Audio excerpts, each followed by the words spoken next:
上一集我们聊到了王建的史，留下了一个核心的问题：他这么一走，到底给谁扫清了障碍？答案我想指向了海航的另外一个创始人陈峰。但其实，在海航这个巨大的权力迷宫里面，陈峰他也只是一个开始，在他背后还有更深的故事。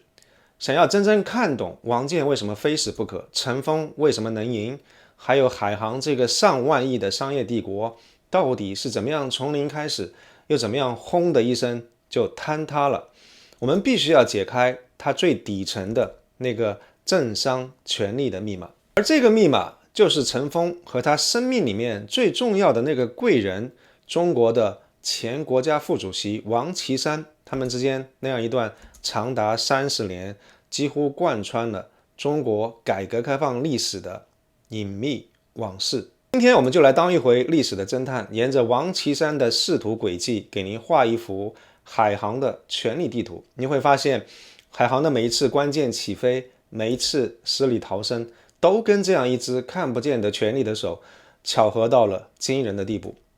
我想故事的种子呀，要埋回上个世纪80年代的北京。我们先看一看王岐山，他早年的履历确实挺不寻常的。一个学历史的，后来被中国农村改革的大佬杜润生看上了，进了中央的农村政策研究室，深度的参与了当时中国的农业改革。而后来呢，他去管了一个在当时特别前卫的机构，叫做中国农业信托投资公司，简称中农信。在80年代，这个中农信就像是一个金融改革的实验室。王岐山在里面搞的模式，说白了就是不靠国家财政自己找钱，他通过引进世界银行的贷款这样一些商业化的玩法来支持中国的农村发展。你想想看，在当时那个非常僵化的国家银行体系里面，这种做法简直是开了一条新路，为中国的改革注入了活水。也正是在这儿，王岐山展现了他那样一种超乎常人的金融天赋。而在这样一个实验室里面，当时一个叫做陈峰的年轻人成了王岐山最得力的干将，也是他思想最忠实的信徒。陈峰最早在民航局干，他后来加入了中农信，当了世行贷款办公室的主任。这样一个位置让他有机会近距离从王岐山那边学到一整套怎么样用国际的资本跟市场的手段来搞钱的模式，学得非常的通透，也有机会在具体的项目运作当中得到非常好的实践的机会。而这个就是一段典型的改革导师跟得意门生的故事。王岐山画好了蓝图，而陈峰呢，马上就要成为把这样一张蓝图变成商业现实的那个最强力的执行者。历史的机会很快就来了。到了90年代初的时候，海南建省急着想要搞一个自己的航空公司，而正好中国的民航业也迎来了一场巨变。邓小平发话了，说民航一定要走企业化的道路。那这样一来，国家民航总局一家独大的垄断就被打破了，地方跟民间的资本都可以自己办航空公司了。所以我们看到历史的机遇窗口就这么打开了。当陈峰被海南省政府请过来创办一家全新的航空公司的时候，他带去的可不只是他在民航业的从业经验跟他个人的野心，他带去了一整套从老师王岐山那边毕业的非传统的金融打法。所以后来海航那样一种让人眼花缭乱的高杠杆、高负债的扩张模式，其实根本不是陈峰的原创，他就是对于导师王岐山早期金融思想的完美复制和一次规模空前的放大。陈峰他不只是王岐山的徒弟，他更是王岐山金融学派最成功的商业实践者。我们看到海航官方的创业故事讲得特别的传奇，像一个神话一样，但这个神话的核心说穿了，其实也就是金融套利。海航的创业故事是这么讲的：靠着海南省政府给的1000万人民币的启动资金，原本连飞机翅膀都买不到几个的这样一笔钱，在经过一番非常神奇的操作以后，最后竟然买来了2架波音737飞机，一飞冲天。这个简直被包装成了一个中国企业家精神的典范。但是如果我们把这个奇迹拆开来看的话，你就会发现这根本不是一次商业运营的胜利，而是一次教科书级别的金融的玩法。那根据陈峰他自己的回忆，他当时跑去银行贷款呀，面对的是一群对于航空业啥都不懂的银行家，他也没讲什么非常复杂的商业计划书，而是给他们画了一张特别简单粗暴但又特别诱人的印钞机的蓝图。他这么说的：你看，一架飞机从海南飞到北京，一张机票1000块钱，那一架飞机我们能坐150个人，一个来回就是30万，那我一天飞3个来回就能够赚45万。那这个算法非常精准地打中了银行家们最关心的东西，也就是稳定的庞大的现金流。故事讲好了以后，金融的魔术就可以开始了。海航先通过私募搞到了2.5个亿的资金做信用担保，然后成功的从银行贷了6个亿，买下了第一批2架波音737。关键的下一步来了，他马上就把这2架刚刚到手的还冒着热气的飞机当成抵押物，转头再去银行贷款订到更多的飞机。所以你看，这就是一个完美的杠杆的闭环，用一个极小的本钱撬动一个不断放大的资产的倒金字塔。在90年代初的中国就敢这么玩，胆子的确是够大。更神奇的是，据陈峰自己说，当时银行在做产权登记的时候，竟然直接就把这个作为抵押物的飞机的产权划到了海航的名下。那这是一个什么概念？这个就相当于银行不光借钱给你，他还把抵押物的所有权提前都给了你。所以这背后一方面说明当时的金融系统对于飞机这样一种新东西，他们的风险控制的经验不足，但另外一方面也可以看出来，在那样一种商业环境底下，陈峰这个团队利用当时的这种信息差来钻制度控制的本事也是非常的高超。所以我们可以看到，海航的创立本质上是一场金融认知差的胜利。它卖给银行的不是一个航空公司，而是一个用高价值的实物资产做抵押的高收益的贷款的产品。航空运输的业务从一开始只是一个幌子，它的核心功能是产生足够多的现金流去还这些不断膨胀的债，并且为下一轮更大规模的融资提供弹药。所以你看，这一套操作的精髓，不就是王岐山在中农信那个自我融资理念的商业版吗？陈峰向世界证明了，他不仅学会了导师的理论，甚至玩的还比导师更大，路子更野。从第一天起，海航它就不是一家商业公司，它是一家披着航空外衣的金融公司。它的主营业务从来都不是开飞机，而是通过金融的杠杆收购资产。这个是我们理解它后来所有命运的唯一的一把钥匙。我想陈峰的毕业设计可以算是满分，但一个刚起步的公司，光有聪明的大脑显然不够，他还需要不停的有人给他输血，有人罩着他。那接下来导师王岐山就要亲自为他这位得意门生撑开一把移动的保护伞。那如果说海航的诞生是一次非常成功的毕业设计，那它后面20年的生存跟壮大就离不开一股强大而又持续的政治顺风。而这样一股顺风的核心正是导师王岐山，他在中国政坛上官是越做越大。导师的政治影响力就像一把移动的保护伞，他官当到哪儿，这把伞就跟到哪儿，为海航的发展提供了最关键的保护和最强大的信用背书。这样一把保护伞的覆盖范围跟轨迹简直是精准的跟着王岐山的仕途走的。第一个节点是2003年的海南非典爆发以后，中国的航空业遭受到了灭顶之灾，各大航空公司亏得一塌糊涂，海航也基本上快破产了。但巧的是，就在这个时候，一纸任命王岐山空降海南当了省委书记。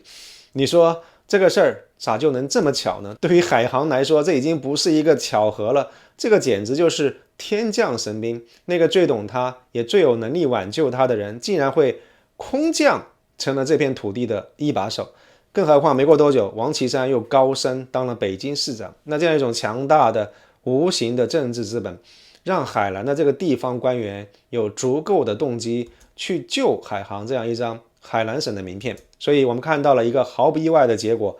海航拿到了海南省政府的关键支持，政府紧急注资，银行贷款延期，海航就这样第一次从死亡线上被奇迹般的拉了回来。我们看到第二个节点是2008年的北京。2008年全球的金融海啸来了，海航又一次掉进了绝境，而这一次给他提供保护的不再只是一个省委书记，而是中国应对2008全球金融危机的总指挥，现在已经官至国务院副总理的王岐山。而这个时候的王副总理正好掌管着全国的金融跟商贸，他对于引导国家跟地方的资金去扶持海航这样一种重点企业来稳定大局，有着毋庸置疑的影响力。于是我们又看到了非常熟悉的一幕，海南省政府输血15个亿，海航成了国家4万亿刺激计划的最直接的受益者，又一次的安然度过了危机。我想王岐山的角色对于海航来说，远远不只是在危机时候的输血，以他在中国政坛的影响力，更是一种强大的信用升级。伴随着王岐山的这个官位从海南省省委书记升到北京市市长，再到副总理跟中纪委书记，海航也非常神奇的拿到了大量来自于北京各大金融机构的巨额授信。中国国有银行批贷款很多时候不完全是商业行为，很大程度上是随着政治信号走的。王岐山跟海航这样一段非常清晰的历史的渊源跟脉络，以及王岐山仕途的轨迹跟海航发展的关键节点高度重合，这件事情本身就给了整个金融系统释放了一个非常明确的信号：海航这家大企业有背景。所以这样一种隐性的国家级的担保，让海航能够用远远超出自己实力的条件拿到天文数字一样的贷款。可以说王岐山的政治权力是海航最核心最宝贵，但是又没办法写进财报的无形资产。有了王岐山这样一把巨大的撑开的无形的保护伞，海航的野心开始空前膨胀，彻底失控。从2013年到2017年，他开启了史上最疯狂的全球买的模式。短短几年间，他就像一头失控的巨兽，在全球疯狂收购，资产规模从几千亿膨胀式的爆炸式的增长到超过1万亿人民币。财富世界500强的排名从464位2年之内就飙到170位。在他的购物车都有一些什么样的东西呢？简直是一个大杂烩。他成了德意志银行最大的股东，持股比例一度接近 10%， 把欧洲央行都给惊动了。他花了60亿美金收购了美国科技分销巨头英迈国际，他还拿下了希尔顿全球酒店的大量股权，成了最大的股东之一。除此之外，瑞士的机场地勤公司、航空餐饮公司、海外的各种摩天大楼，通通都被他收入囊中。所有这些交易的钱从哪儿来呢？大部分都是来自于中国国家开发银行这些国有金融机构提供的巨额贷款。那其实这里出现了一个特别屌诡的反差，海航最疯狂最高调的全球扩张，其实恰恰发生在他最大的靠山王岐山执掌中纪委掀起反贪风暴，要求所有人都要低调的时候。那这样一种非常公然的反向操作，这样一种非常高调的逆势成长，这背后到底是陈峰跟王健失控了呢，还是藏着什么更深的我们不知道的默契呢？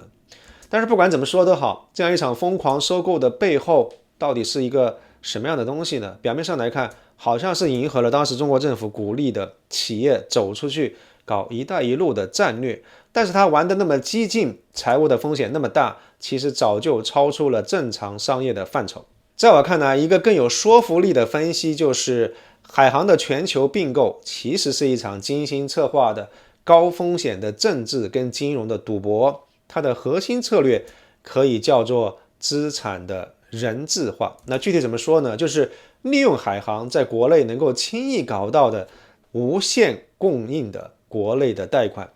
用这些几乎不要钱的钱去收购那些在西方主要国家有全球影响力，用美元、欧元计价的蓝筹资产，比如说德意志银行跟希尔顿酒店。通过这一系列的操作，海航想把自己的债务问题国际化，它要造成一种局面，就是一旦我海航倒下了，那就不仅仅只是中国国内的金融问题，而是会变成一场波及全球主要金融中心的国际性的破产危机。那通过这样一种把自己跟全球金融体系深度捆绑的方式来绑架中国的国家信誉，这么做的潜台词就是为了避免在国际上丢脸，为了不引发全球的金融动荡，中国政府你不能够眼睁睁的看着我海航倒下来，你必须得救我，而且必须要无限期的保我。那从这个角度来看，海航的全球购物不再只是通常意义上的商业的扩张，所以他不在乎尽职调查，他不考虑兼并之后的协同效应，或者是企业文化的兼容的问题。那这个血拼实际上是一种精于算计的生存策略，把西方的优质资产变成是确保自己大到不能倒的人质。而支持这样一场豪赌的，除了国家银行的巨额贷款，还有海航那个像迷宫一样的股权黑箱。海航帝国整个最核心的秘密就藏在它那个非常复杂的股权结构里面。这个巨大的金融黑箱不光外面人看不懂，就连华尔街顶级的投行都非常头大。据说像美国银行这样的金融巨头，就因为完全搞不清楚海航到底是谁的，他完成不了那个客户身份核查的审查步骤，所以最后不得不决定不跟海航做生意了。所以这样一种极度的不透明，其实某种程度上也是精心设计的结果。海航通过在开曼群岛这些地方设了几百个空壳公司，它创建了一个庞大又隐秘的资金网络。这个网络主要的目的就是为了来掩盖它真实的债务的规模，让人家搞不清楚它的钱到底去了哪儿，以及最重要的一点就是隐藏住公司真正的大老板到底是谁。所有权的谜团在一个叫做冠军的神秘人身上达到了顶峰。在2017年年中之前，公开资料显示，这位冠军是海航最大的股东，占了差不多 29.5% 的股份。但是纽约时报一调查之后发现，这位理论上的千亿富豪，他居然住在北京一个特别普通的破破烂烂的大楼里面。而这样一种巨大的反差，让所有人都在猜测冠军只不过是一个代持股份的白手套。在巨大的舆论压力下，海航抛出了一个更为惊人的方案，他宣布冠军已经把他那价值180亿美金的股份捐赠给了位于纽约刚刚新成立的慈航基金会。那这样一来，一家慈善机构在一夜之间就成了海航名下最大的股东。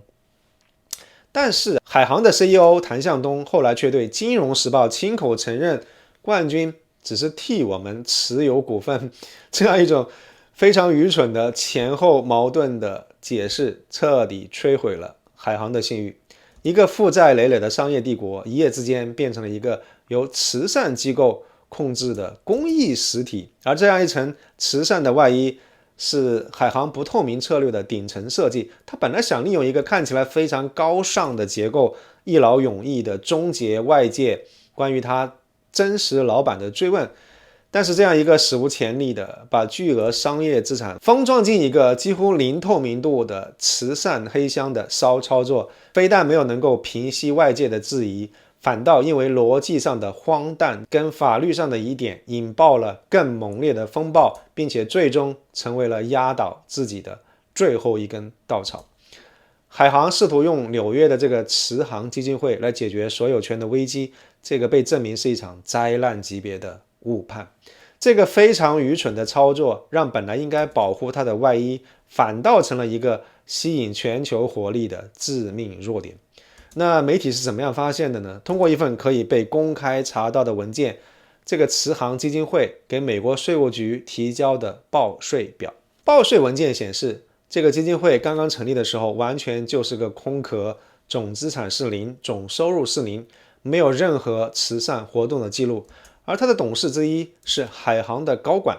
那这样一份官方的文件跟海航后来自己声称这个基金会已经接收到180亿美金股权的说法，形成了一个没办法辩驳的矛盾。一个空壳的公司怎么能一夜之间就控股一个世界500强呢？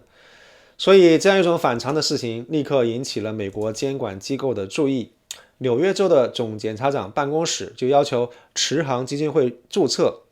但基金会却回复说，他不打算在纽约州搞什么慈善捐赠，所以他拒绝注册。那这样一种公然躲避监管的做法，更是让人匪夷所思。而最根本的问题就在于，这个结构跟美国关于私营基金会的税法精神是直接冲突的。因为为了防止利益的输送，美国的法律通常会禁止私营的基金会持有任何一家公司超过20%的股份，而纽约的慈航基金会竟然宣称持有海航29.5%的股份，这个显然是在公然挑战美国的法律。这就让所有人都有充分的理由怀疑，这到底真的是一个慈善机构呢，还是一个用来隐藏幕后老板的离岸控股的公司？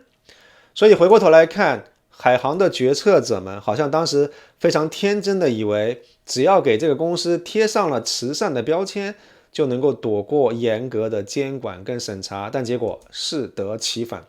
纽约的慈航基金会非但没能成为平息质疑的盾牌，反而变成了一个致命的匕首，插到了自己的心窝子上。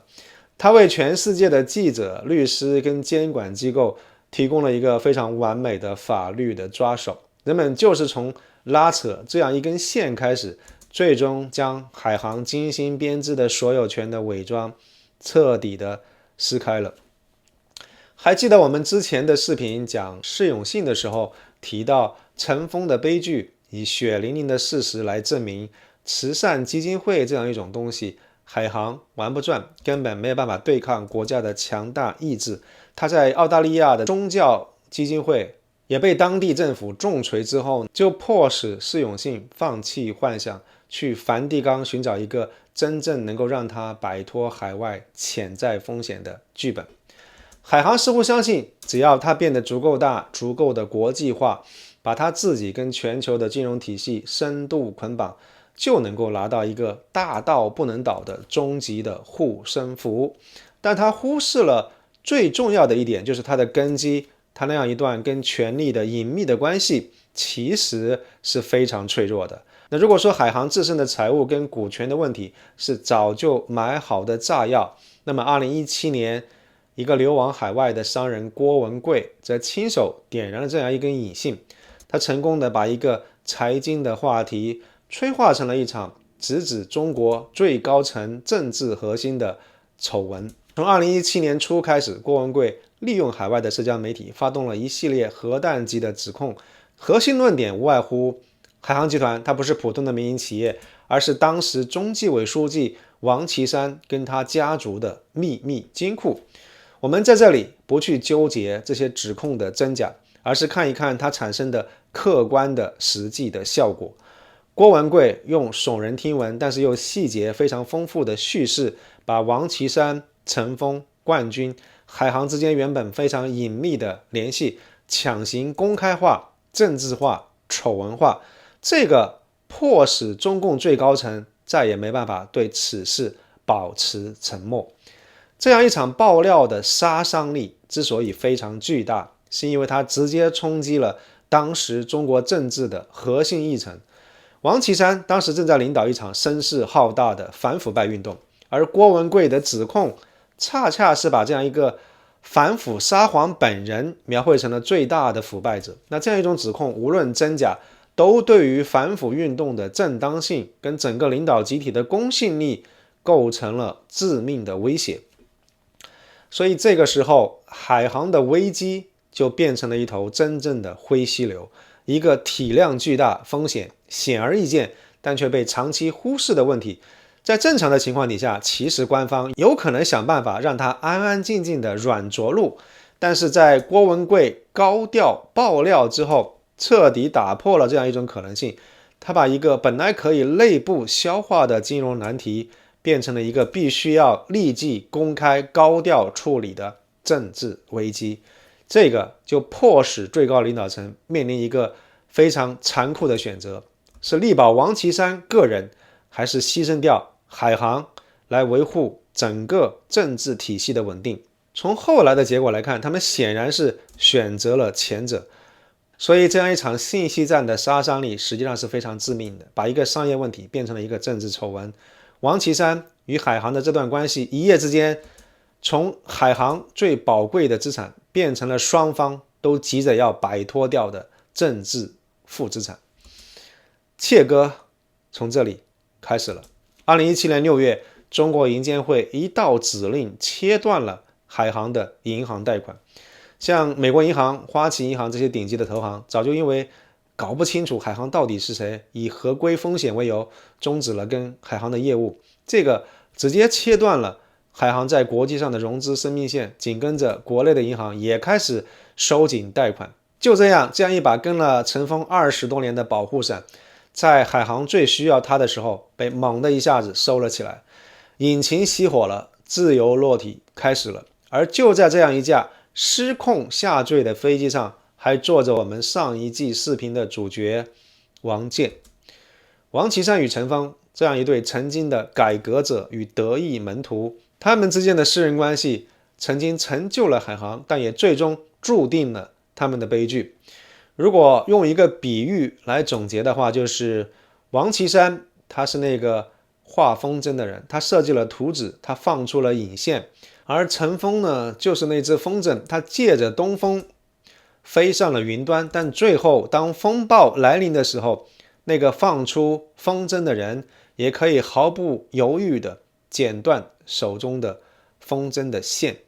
所以当政治的保护伞被撤去的时候，债务的洪水瞬间淹没了整个商业帝国。而在这样一场洪水当中，最先被吞噬的不是银行，也不是机构，而是超过6万个曾经最信任海航的普通家庭。下一集